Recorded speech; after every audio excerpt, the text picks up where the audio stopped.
Niners tight end coach with us here, and we haven't seen Campbell 2. We didn't see Campbell 2 out there. Is he where is he? Is he I try and stay out of the rehab stuff, but he's rehabbing. He's rehabbing, he's here, he's in every meeting. He's very, very anxious to get out there and prove himself.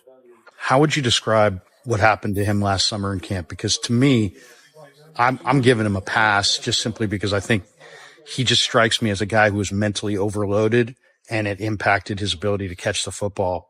I think he's going to be better this summer. I definitely think he's going to be better. I think, there's always a lot of pressure on guys that are drafted in the first 3 or 4 rounds, and he was feeling a little bit of that. And, obviously, he's a very prideful person and wanted to come out and prove that he was worthy of that pick, and, was dealing with some things from an injury standpoint that he had for a long time that were difficult for him to get through. And so I agree. I think he's benefited from the year to be able to observe and take a step back and learn, what the expectations are for him and of the room in general. He's excited to take that knowledge and go out and apply it when he gets out there. What do you, from just what you saw last year, what would you describe as the strengths of his game? Do you think is he going to be a dominant inline run blocker? Is he going to be a sticky hand receiver that you could flex outside? I mean, what's the strength of his game in your mind? No, all that's really up to him. He's really got part of the reason we took him so high is because from a talent standpoint, he's got the ability to do everything that we would want a tight end to do. Now, things develop at different speeds, right? And it's going to be a matter of, we have to focus on one thing at a time and just kind of bring him along at a certain pace. So we'll see, how that plays out. But I think from a physical and talent standpoint, he can do everything we need to. One guy that I really loved in the pre-draft was the guy that you guys got, this kid Pline. And I heard some blog, they were talking about him, and so I Googled him, right? And all of a sudden I'm seeing this guy jamming and playing basketball, right? And I'm thinking, is this the right guy?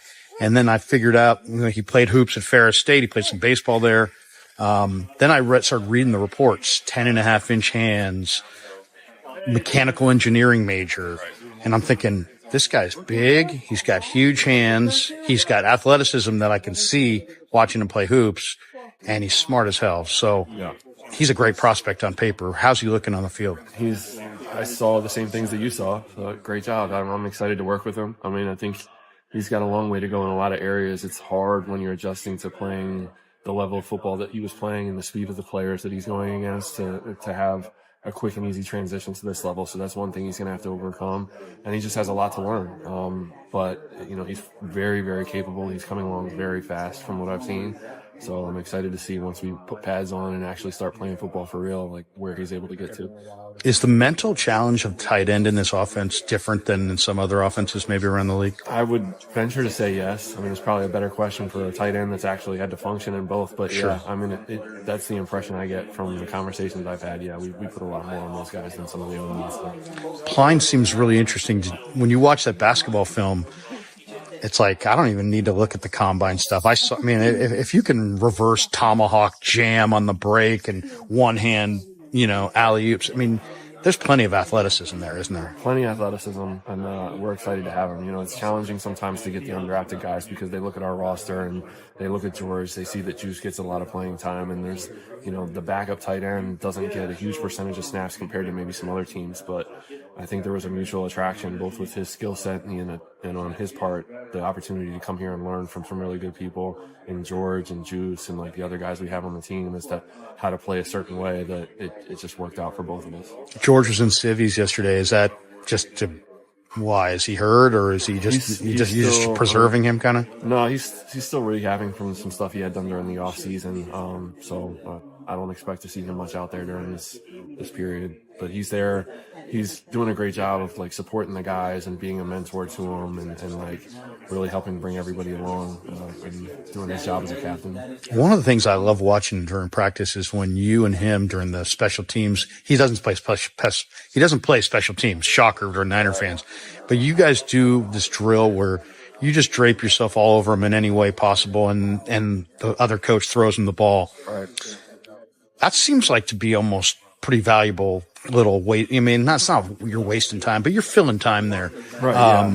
But it seems to be pretty useful, I would imagine, huh? We try not to waste any time. Sure. And if you do the math, it adds up, right? I think it's this time of year, there's 15 minutes during that special teams period. During the season, it's 10 minutes a day. And so that's an extra 30 minutes a week of individual attention that he's getting. And we can be working on something as opposed to just sitting there and stretching or like filling the time in other ways. So I think anytime that you can create muscle memory or, just reinforce habits that are going to carry over onto the field, even in the most minute way, then it's time well spent.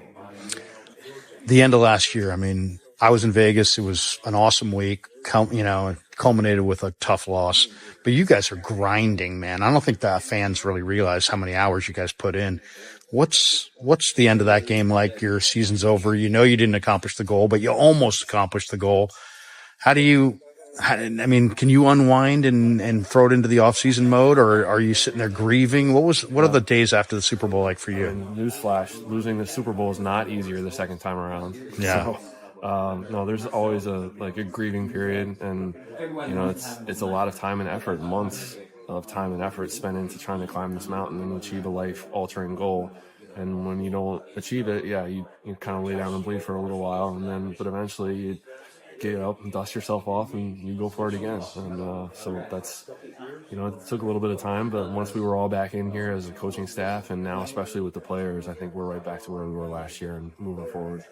What's your role in the process of personnel evaluation? Are you looking at college tight ends all during the spring, trying to talk to the scouts and figure it out? Our scouting department does a great job of kind of like narrowing the list down. But once we get through the list, then I try and just kind of branch out and look at some other things. And personally, I try and look at other positions too, just to try and evaluate maybe certain positions are more of a need. So it kind of helps you weigh whether a tight end would be an appropriate choice at a certain point in the draft versus other needs on the offense. So we're very involved in that. It's very time consuming, not almost as time consuming as playing games. I would imagine.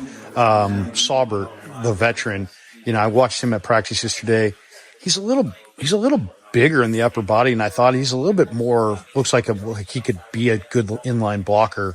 You've watched him extensively, and I'm sure there's a book on him around the league. What is the book on Saubert? He's bounced around a little bit. He's talented, and just for one reason or another hasn't been able to get a foothold with a particular organization. But there was a skill set we saw there that we felt matched some of the things we were trying to replace with the loss of Charlie and Dwelly. And since we've had him here and I've been able to work with him on the field and meeting him, I'm actually more excited because I think that he has better movement skills than I was able to see by simply just watching game film. Now that I'm able to get him in person and doing certain things, I feel like he's going to have a very extensive role for us. There was a play in training camp last summer where Braden Willis laid out right at the cone on one of the red zone drills and made a beautiful catch. And it was the kind of catch usually a wide receiver would make, but you're seeing it from a tight end. How's he developed this offseason? I know you guys gave him a gold helmet designation. I've interviewed him 4 or 5 times. He's clearly a smart, focused kid. Mm-hmm. What kind of offseason has Braden had? He came in ready to go, as ready as anyone I've ever been around came into an off-season program. So he clearly spent his time away from the building, preparing himself both mentally and physically to give himself the best opportunity to compete for playing time. And that's, all you can ask. He's doing everything that he should be doing right now. Brian Fleury with us. Last one for you, Brian. Did I read this correctly? Did you interview for another job this offseason? Was it OC or was it head coach? It was the offensive coordinator job for the New England Patriots. And what's that process like? Who are you interviewing with? Are you interviewing with the owner, the general manager? They didn't even have Elliott Wolf in place at that point, right? No, there were 4 people involved in the process, and it was obviously we were preparing to play. I think it was right before the NFC Championship game. It was one of those games, so it was an experience I didn't have a lot of time to prepare for. But I think I went out there and represented myself and this organization well, and they went a different direction, and that's fine. Is it lots of questions about Kyle and the offense? And is it teams trying to get secrets on the organization? Are they doing due diligence that way? Or is it more about you and your family and your background? I was definitely guarded against that possibility. Yeah. And, prepared to not answer questions if that is how I was perceiving them. But no, this was very much about me and just my personal background and, you know, how my personality would be a fit for their culture. Yeah. Hey, man, good to see you. Thanks. Appreciate Appreciate it. your Yep. time.